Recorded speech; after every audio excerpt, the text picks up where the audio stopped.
So yeah, like I said, I'm going to whiz through this because you haven't got hardly any questions on this in your exam with regards to the brain. There are questions maybe to do with the nervous system and what's needed, but not so much about this information. So we'll go through it anyway because it's still required in your curriculum that we cover it. So the structure of the central nervous system, the basic structure is composed of the brain and the spinal cord. These structures are protected by cerebrospinal fluid and tissue coverings called the meninges. Yeah, so about 20%, 25% of the calories that you're taking every day are consumed by your brain's activity. And it's why babies tend to sleep so much when they're obviously so small because their brain is growing and needs all that energy. So the brain consists of billions of neurons and regulates the bodily processes and coordinates voluntary movements. This is when you go onto VGCT website and hover your mouse over the brain. This is what will come up, this piece of information. So the cerebrospinal fluid is a clear liquid that provides added protection to the brain and the spinal cord. The fluid is formed inside chambers within the brain known as ventricles and is renewed every few days. Not ventricles like the heart, they don't pump. So, but you would just be aware that the brain is kind of floating in this cerebrospinal fluid. Hence why if you have a brain injury and the brain swells, it's got nowhere to go and you have compression. So that's why you can wear all the head protection in the world if you're a boxer or like an American football player, and the outside of your head is protected, but the impact of your brain smashing against the inside of your skull is still there. So that's why there's so much research being done with regards to sports players, and you can have all these micro brain trauma injuries and it still adds up. So huge research being done for like rugby players, and they used to be able to play on if they were concussed, weren't they, and come back on later, but that's completely done now. Were you guys watching the World Cup final? Yeah. And the poor guy out cold in the first 30 seconds. It was like a minute and a half or something into the game and he was out cold. That's why boxers get punch drunk, don't they? They sound like they've been drinking. Yeah, and it's interesting because when that happens, their frontal lobe is damaged, and that works a lot with anger. So not only are they angry and like fired up, they're feeling quite drunk, but then it's this anger, and then it becomes this vicious cycle. And there was like an American boxer that everyone was saying was like the nicest guy for years. He was like really like a representative of mental health and was amazing. And then he killed his wife and his kids and hung himself because he was found. And the effects of these brain traumas, and they just said like he was getting angrier and angrier, and there was like documentation of that, and then obviously just couldn't control it. So yeah, like you doesn't just mean a car crash will just do one-off damage. It can be long term. So you've got the meninges, composed of 3 layers of connective tissue, which form a protective cover over the brain and spinal cord. And the spinal cord, the brain stem from the brain continues into the spinal cord. Spinal cord is a passageway for sensory input to the brain and motor output from the brain. So we said afferent comes in, the brain processes it, decides what to do, efferent goes out. There's actually a hole in the skull, which is where that the brain stem comes out. So if there's any issues or like swelling, it's that impact that can apply pressure onto the brainstem, which is really vital. So you can have this kind of like blockage. So it plays a big role in your heart rate and things going on in that respect. So it's a scary thing, and it's mad to think that all other mammals, if they sever any like nerves in their central nervous system, they can repair them, whereas human beings can't. We can repair nerves in our peripheral nervous system, but that's nowhere near as useful. So like if you are paralysed, there's no way of those nerves from healing. So a little bit of information about spinal nerve structure. So the peripheral nervous system is composed of the spinal cord and spinal nerves, which branch out between the vertebral spaces. The function of the peripheral nervous system is to transmit signals from the central nervous system to the rest of the body. So the Spinal nerves are positioned between each vertebrae and journey to various parts of the body via muscles, sensory receptors and glands. 31 pairs, and they will have names and numbers allocated depending on their position in the vertebral column. So you've got an image here that shows roughly where they are.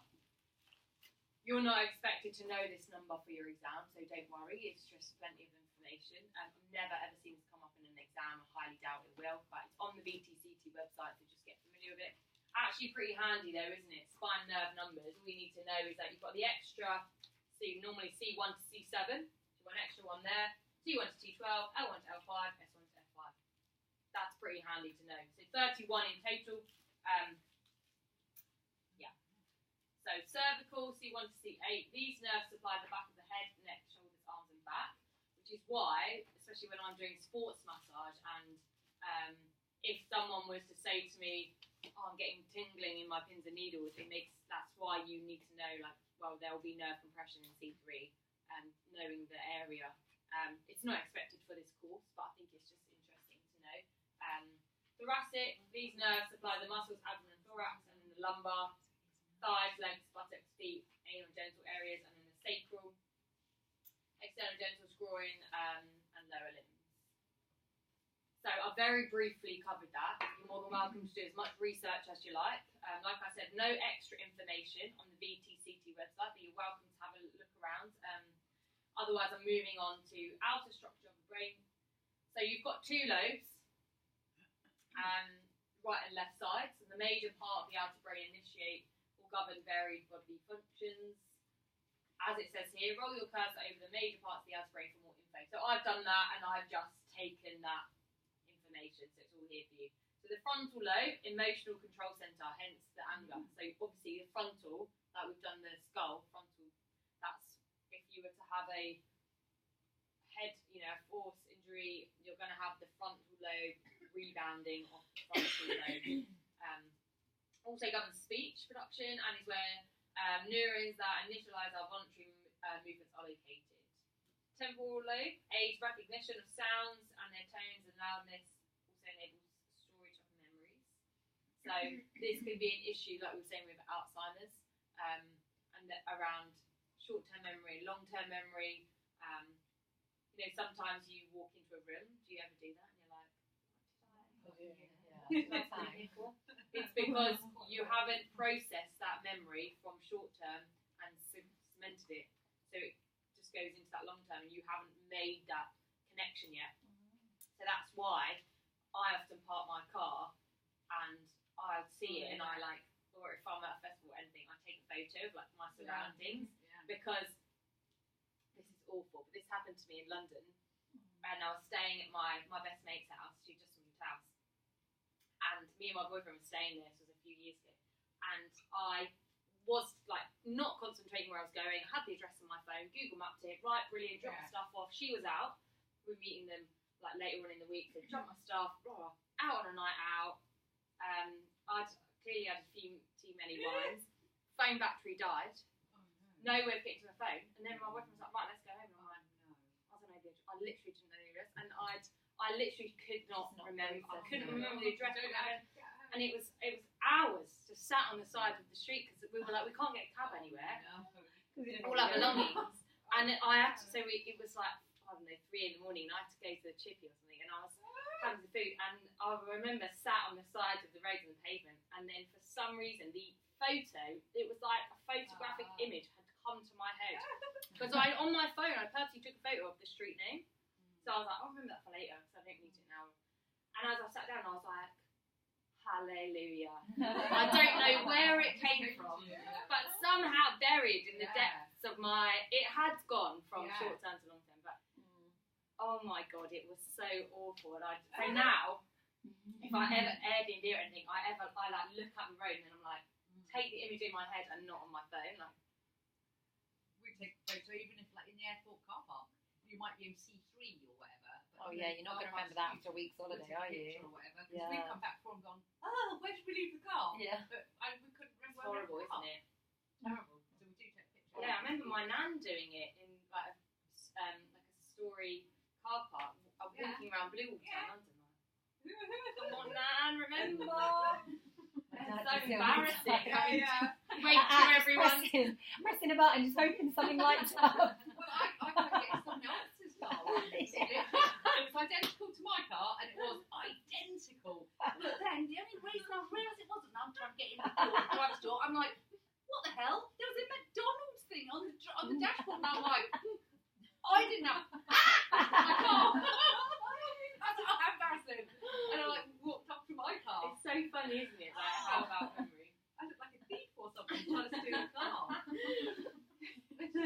Wanted, Maxine. Don't let this woman back in Fire this. alarm's going off. Maxine's been in the car park again. I mean, it was identical to my car, I must admit.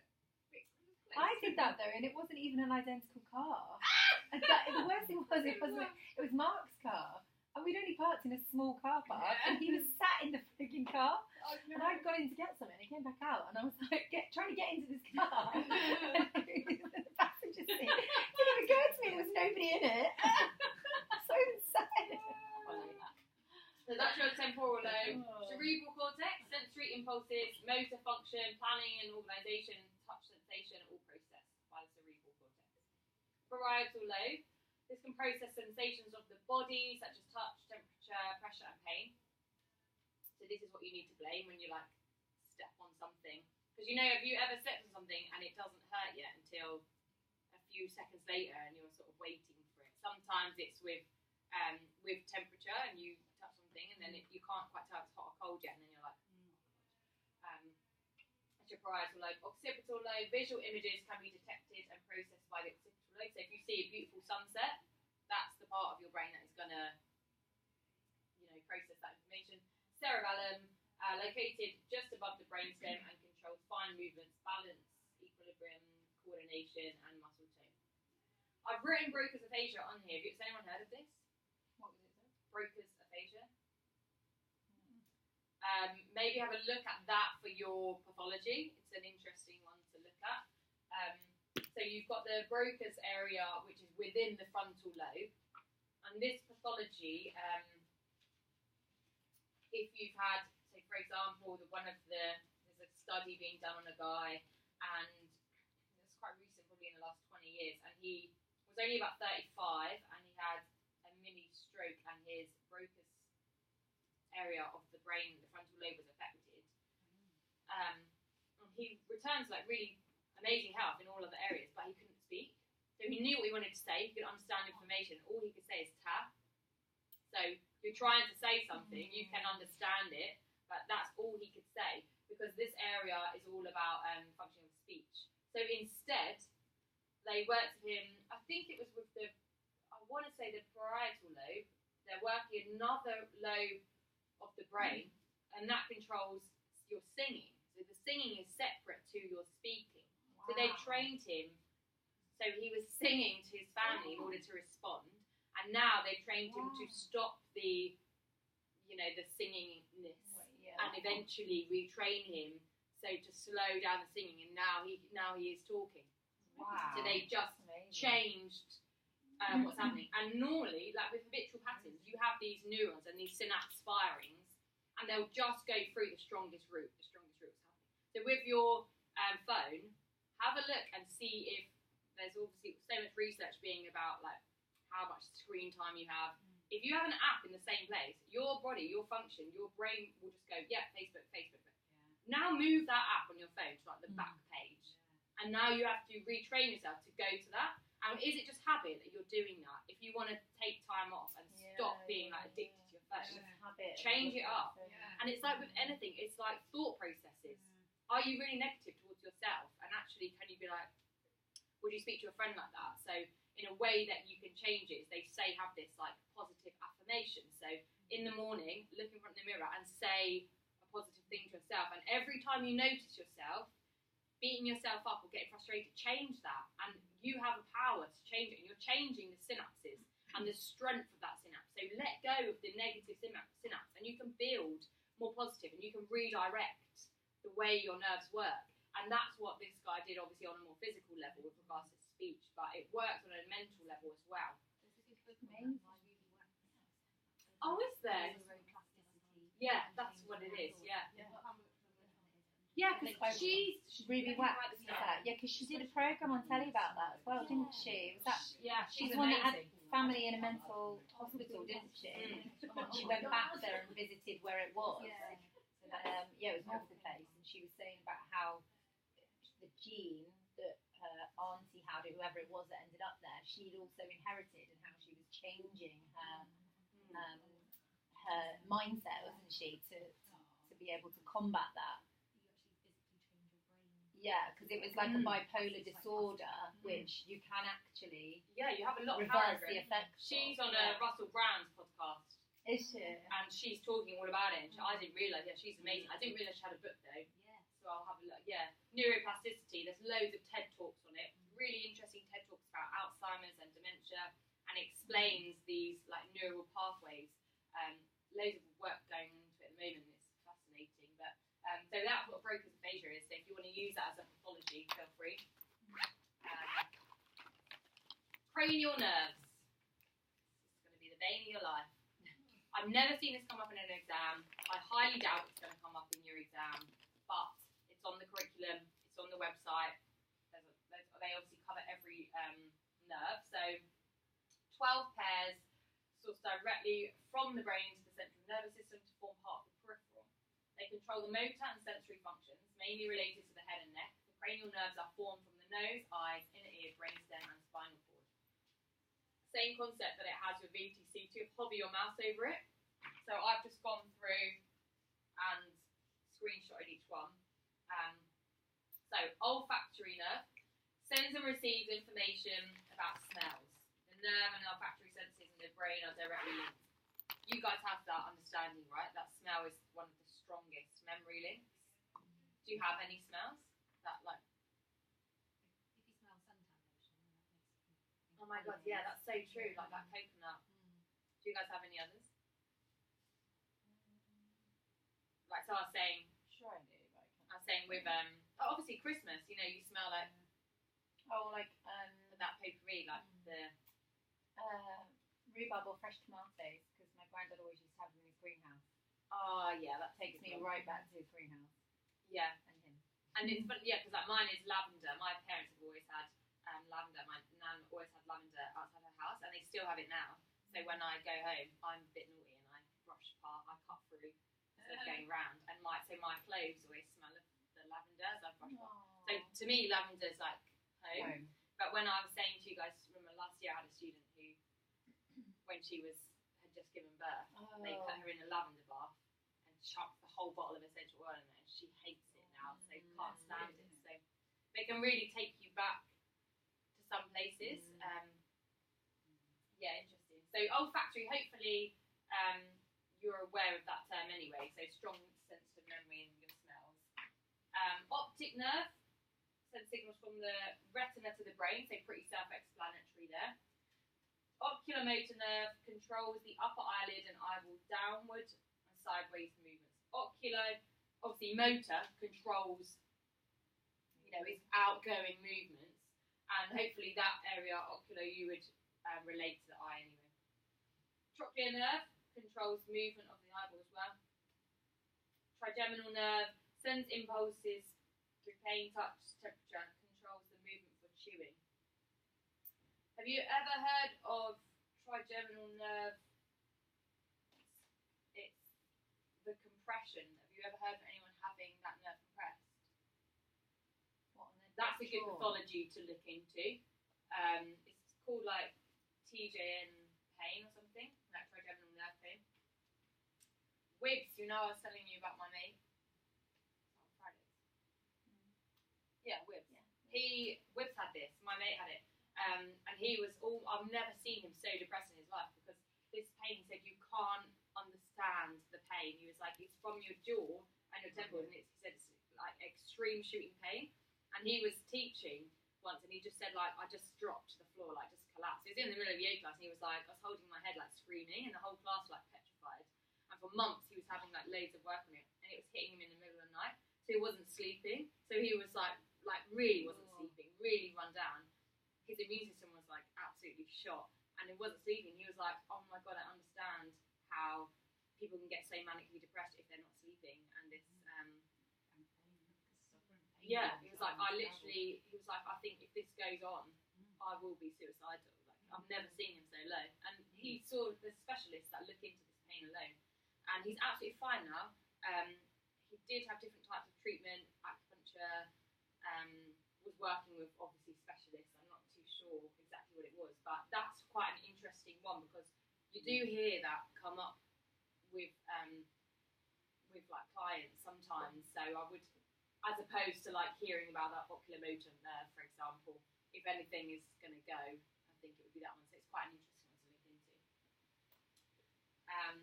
Abducens nerve controls eyeball movement as well. Facial nerve can convey sensations for pain, taste, touch, and temperature, and controls movement of the facial expressions. Vestibulocochlear sends information about hearing and balance to the brain. There's that big link between balance and hearing. Have any of you experienced anything with that, or know anyone? Yeah, well, I had, I can't remember what it's called now, I named it, but a bit like where you feel like you're on a boat. Oh, me too. There's two names, isn't there? One is Meniere's or something, and one is begins with V. Vertigo. Yeah. Oh Jesus, it's horrible. Yeah, it's awful. Like People at work feet. thought I was drunk. Like, Yeah. I actually had to have a chat with my manager because they were like, "Is everything okay?" That's so mad. They Yeah, literally it thought I is was drunk, so I was off balance Yeah. for one, and I was even slurring my words. I was that bad with it. And then they were like, "You need to go to the doctors. It's not right." And they did. And they were how like, did they help "Vertigo." you? Yeah. What did they do to help you? I had to have I had tablets. It was like an infection in the ear from like being in the sea, basically. Something had got in and harboured there, and so I had antibiotics, I think, to clear the infection. Yeah. But it was so deep rooted that a GP just looking at my ear, it wasn't hot, it wasn't inflamed, there was no visible signs of infection. Not superficial. Yeah, but that's what they diagnosed it. Yeah, and what's the? I can't think. My aunt had it. And it's the constant ringing in the ears. Oh yeah. Oh, Tinnitus. And her balance. She was in a wheelchair. And her balance was really odd. Yeah. Horrible balance stuff. Horrible. Yeah, it is. Has anyone been in a whiteout on the slopes? If you've been skiing, like when you just can't see anything. That's too high. no. It was just like I was on top of a mountain and the clouds came in. Oh yeah. Oh, Like, you yeah. literally couldn't You see can't anything. see. Yeah. And I couldn't. Everyone was like all over the slopes, and you can't tell if you're up. That's the only thing I can relate to. Because I felt sick because I couldn't see if I was. I didn't know if I was meant to be skiing. It messes up all of your senses. Yeah. It totally messes it all up. And I can't imagine having that, because obviously everyone's in the same boat, Yeah. and there was an incident, so you're all in it together. But if you were the only one, and everyone else is getting on just with their going day, down normally. I can't imagine how awful that would be. Yeah. Glossopharyngeal. Taste, touch, pain, temperature sensations are controlled by this nerve and can also trigger the gag reflex. Also monitors blood pressure, oxygen and CO2 levels in the blood and stimulates saliva production. Vagus nerve, unlike the other nerves, the sensory and motor fibres in this nerve send and receive information from a wider range of body areas, not exclusively in the head. It's involved with heartbeat, formation of stomach acid. Have you guys heard of the vagus nerve? In some natural movement processes, there's a lot of work that's like concentrated on this nerve, like specifically trying to target this nerve whilst in a specific position. So that's quite interesting just to research. Accessory nerve supplies fibres to the muscles involved in movements of the head and shoulder. And hypoglossal tongue movements while speaking and swallowing are controlled by this nerve.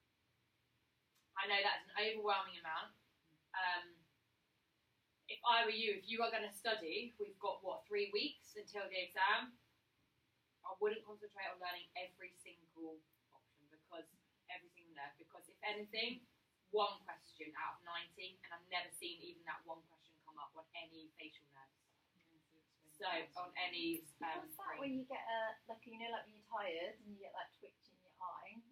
That's a nerve, isn't it, that does that? Like when like that Probably weird, oculomotor. Yeah. Yes. How annoying is that though? Has anyone ever had that? Yeah. It's horrendous, isn't it? I've had it when I've been with students, and I actually say to them, I'm really sorry if you can see my eye jumping in now. It's awful, isn't it? That is just a nerve though, isn't it? Yeah. So with regards to those cranial nerves, you have some that are sensory and some that are motor. Sensory is what? Afferent or efferent? Yeah, and then motor is efferent. So you've got this combination of all 12, a mix of both. So with this one, I'm gonna come back to these. I'd rather you concentrate on this one. So some say marry money, but my brother says big brains matter more. So S is somatic and M is for motor and B is both. So you can come up with whatever one you want, whatever rhyme you want. Some say marry money, but my brother says big brains matter more. This is one that I remember that works quite well, but yeah, feel free to make your own one. So SSS, SSMM, BND. So that's the way you remember it. Like, so from the beginning, from cranial nerve 1, cranial nerve 2, 3. So that's how it would work. I'm just going to show you the slide from the VTCT website. So this is what it looks like. So the olfactory nerve has got the drop-down menu, and then you would be expected to choose like the order of it. Which is why, if you were to learn this one, on occasion, our trusty truck acts funny. Very good vehicle, anyhow. This is the start of every nerve. So cranial nerve 1, 2, 3. Like it gives you the first letter of each one, so that when you were to go down the drop down, it's got something there. So that's one rhyme. Feel free to make your own one. This is quite a popular one that you will see. That helps some people. This is on like all over. Oh wow. Pinterest and YouTube to try and remember. They've found that rude expressions work better. Or this is a bit of a boring one. You choose, or make your own one up. Like rude ones, you might be more likely to remember, mightn't you? Yeah. Because it's like sticks in the mind. Yeah. Or is that just me? You just got to remind her. And then this one is to say whether they're somatic or sensory, or motor. I'll change that. Somatic is movement. 2 slides left, then we're done. What is the autonomic nervous system? What do you think that is? So if we go back to this was our original, right? So we've got central nervous system, the brain and the spinal cord, the peripheral, sensory, and motor. So sensory is afferent, efferent is motor. From the motor, you have got what? What was the Latin root for movement? Soma, yeah. So we had somatic, which is what we control. Yes, I want to contract my muscle. Voluntary, skeletal muscle. So you've got somatic, and what was the opposite is autonomic. What's the branches of autonomic? Sympathetic. Sympathetic and parasympathetic. What one's fight or flight? Sympathetic, and parasympathetic is rest and digest, or feed and breed. So a little bit of example here. The autonomic nervous system, involuntary and controls the body's internal environment, regulates internal organs, glands to maintain homeostasis. What is homeostasis? How your body regulates itself. Yeah. Keeps yourself in balance. Yeah.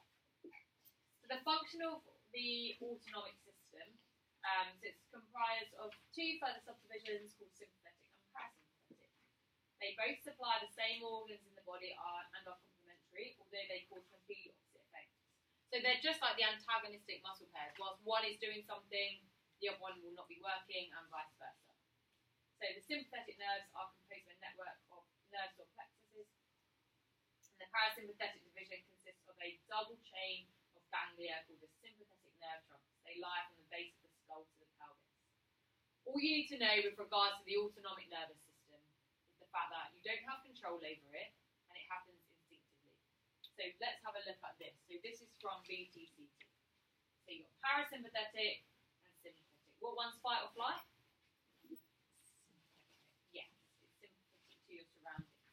it's got the bottom here, constricts the bronchi, dilates, accelerates heart rate, increases salivation. So these two systems, they work on exactly the same organs, these two parts of the nervous system. They just react in very different ways. So constricts the pupils when you're nice and chilled, and they open, they dilate, because you need to, in a stressful situation, get as much information as possible. You need to take the whole shot into consideration. Think, yeah, I know what's going on here. So with regards to salivation, inhibit salivation, what does that mean? Stops it. And that's what we were saying, you get a dry mouth. If you're about to do a big presentation to a whole room full of people, you can get really nervous. So yeah, increases sweating and inhibits salivation. So hence why increases salivation, you're parasympathetic, because you start getting hungry. When you're nice and chilled and you're like having a nice meal with someone, you can smell the food in the restaurant, you're calm and you're ready to eat. So that's why. With regards to increasing sweating, especially on the palms of your hands, you sweat in the palms of your hands when you're stressed, not necessarily because you're hot. So you don't need to cool off really the center of like your palms when you're that hot. It's more from sweating that you would increase that sweat more. Slows the heart rate. Do you think, so obviously like you feel like your heart beats faster, right? You're increasing the heart rate when you're in sympathetic. What about the bronchi? So this is your airways. Do you think that they constrict or dilate when you're in parasympathetic? They constrict. And they dilate, they open when you're in a stressful situation, especially because you might be needing to run. If you need to run, your muscles need to be pumped, ready to go. They need more oxygen. That you will, and you hear people like really panicky, and you need to calm down. So, have you guys ever done any Ujjayi breathing? Have you heard of that? Victorious breath. So within a yoga practice, it's part of the traditional Ashtanga breathing technique, and it's a like a active restricted breath. And one, it will filter your air system. Two, it will give you a sound and like a something to relate to and to focus on and to calm. And that's kind of why it's known as this kind of victorious breath, because it's very calming and it's quite powerful. Because if you're stressed, so it's a really like they always say like the president of India, it's victorious breath every morning to like get yourself ready and prepped. So I'll talk you through it, but it's basically should sound like this.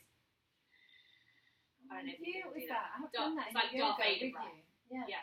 So if you open your mouth and try, imagine you're going to fog up a mirror, open your mouth and if you do that, now do that, but with your mouth closed. Can you hear that sound? So you tend to do like a round of breathing. So if you close your eyes and sit tall, and we'll do it together, and it's quite, they say victorious breath, especially if you're in a room and everyone's doing it together, and it's like really, it's much more calming and quite powerful if you're in a group. So if you close your eyes, sit tall, and keep that restriction in the back of your throat. So what you're doing is you're contracting the glottis and the epiglottis, and just together take a breath in, pause, take a breath out through the restriction, exhale. Keep that going, breath in, and as you inhale and expand your rib cage, pause at the top, and as you exhale, it should sound like the ocean as you breathe out. Relax your shoulders as you do so. We'll do 2 more rounds. Together, breath in, expand. Pause at the top, take an extra sip. Feel that restriction as you exhale. And you should feel that exhale loud, and the more you can, the louder you can go, the more you can hear. Keep there, one more. Good. Yeah, it makes me go dizzy. But it might make you go dizzy because you're exhaling fully and you're the regulation. But notice yourself if you guys are if you ever get like 10 minutes or 5 minutes if you're you've got time before you're starting your day, and if you were to sit there, like sit against a wall or your door or on your couch as you sit tall, and even if you're not focusing on that specific technique, that technique will probably start to come naturally because you'll be calm naturally your airways will start to constrict. So whether you feel it or not, that's going to be happening, and this just increases it and like steps it forward. And that's the restriction. So think of that if you're trying to work it out. Think of like this calm space, and we were all doing that kind of Darth Vader ocean breath, they sometimes call it, because it sounds like it's that rhythmic pattern. So if you were in like a physical yoga class, you're trying to keep that constriction the whole way through, and it gives you this pace to work on and keeps you kind of focused, because so many people hold their breath, especially if some poses are challenging, and this keeps you focused.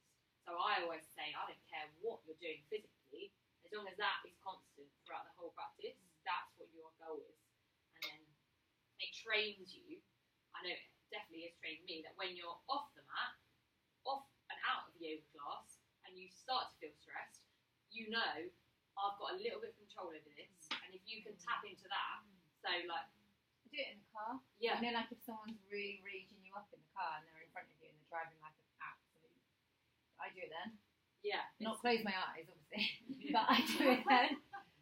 Because I used to get so stressed in the car. I go outside, I do weird stuff. I'm like, breathe outside. Yeah, but you're still doing it. The main I thing. know Maxine about that. Take your shoes Go off. so Don't go on good. the ground. Look at the sun. I took my Yeah. shoes off and it's so cold. I'm standing on like the smallest tiptoes you've ever seen in Linda. Went, put your bloody feet on the floor, Maxine. I'm like, it's so nice. But it is. It should show you how to take over. So that's why back bending, for example, like big heart openers, are really scary for people, because as human beings we are closed off, and you can see that physically here. It's a protective mode. So some people struggle to open up. Maybe chronically they're tight physically, but you're exposing your heart space, and that's scary enough. But you're also exposing all your vital organs, and we are the only mammals, you've said that, stand up on our hind legs. So it's physically scary, but also as you open up, it will naturally activate your sympathetic nervous system. So when I'm teaching a class, I'm always trying to get people like, we'll ease it in, and eventually you're in this full wheel back bend, and you're breathing, and you're staying calm, and it's so hard. You naturally, that wants to kick in, sympathetic, and we're trying to override that, and you learn, actually, you can control it. So even though they say, you know, we have no control, you actually do have more control than you think. So like, yeah, when I was at my mate's 30th and I broke down, I was on the M5, and all the warning lights were flashing, and I pulled out, I never had to pull over on the motorway, and then I had to be towed, and I was on the phone with my boyfriend like, what do I do? And then I could feel, naturally, I could feel my heart going, and I was like, I just need to calm down, and like, I just, yeah, like, if I hadn't done any of that training on the mat, there's no way, I know I would have gone into like full panic mode. So that's like my tool. But some people, if they never had anything, that can happen. If you're just stressed all the time, and you can easily just throw yourself out into like, give in to the panic, you can reel it in, reel it back. So even that breathing technique, if you've got anyone that suffers with anxiety, Yeah, I was going to say panic attacks and things, it's brilliant. Yeah, People but that suffer with that. if you can give that as a piece of feedback, like that breathing technique alone, so if you do any reflexology and you want to sit with them and take them through that at the end, because they might be like, I'm not doing that bloody yoga stuff, I'm not hippie.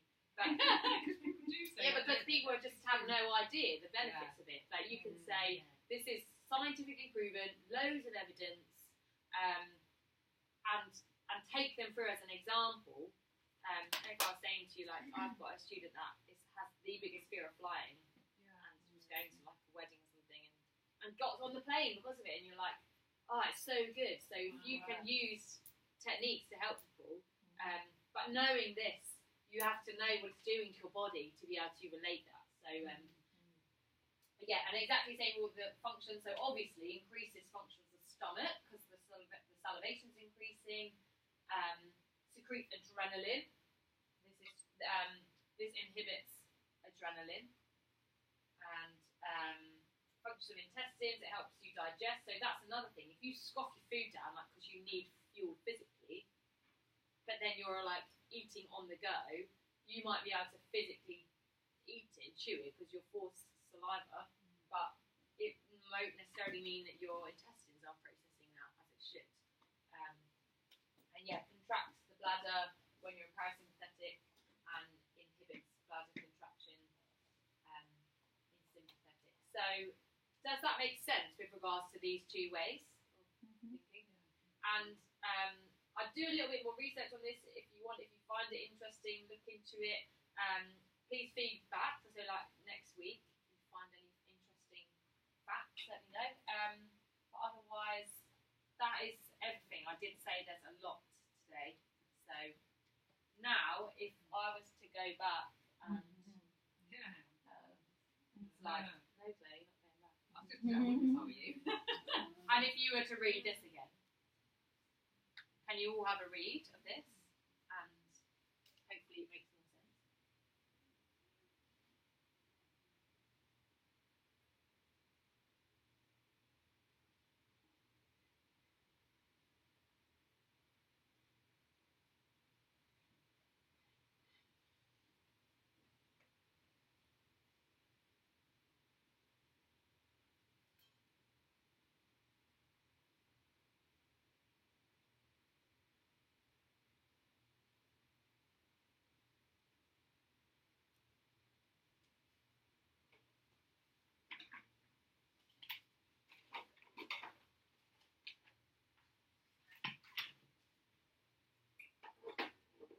You guys read it?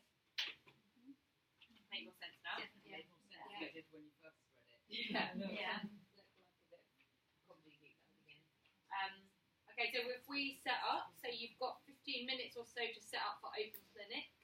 Are we doing it? You like have got last I time? wanted to, sorry? Oh, sorry. Are we doing it like last time, as in like setting up just the amount of beds for each half? Yeah, let's set up these 5 beds. Before we begin, you have got 7-8 minutes or so, because I wanted to at 12, so it's only like 7 minutes to 12 now. So we have got 5 minutes. So I'd recommend drawing your own nerve cell, neuron, axon, dendrites, labelling it. If you want to make a little cheat card, and at the back write the descriptions.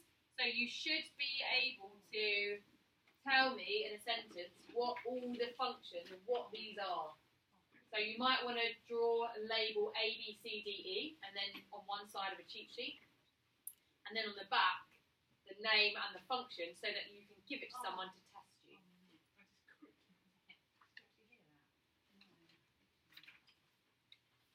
And what is the Ruby Wax book called, Serena? Sorry? What's the Ruby Wax book called?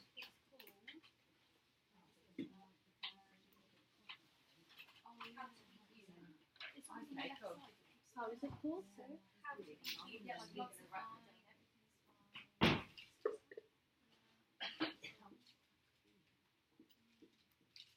My book. List is just getting increasingly larger without me getting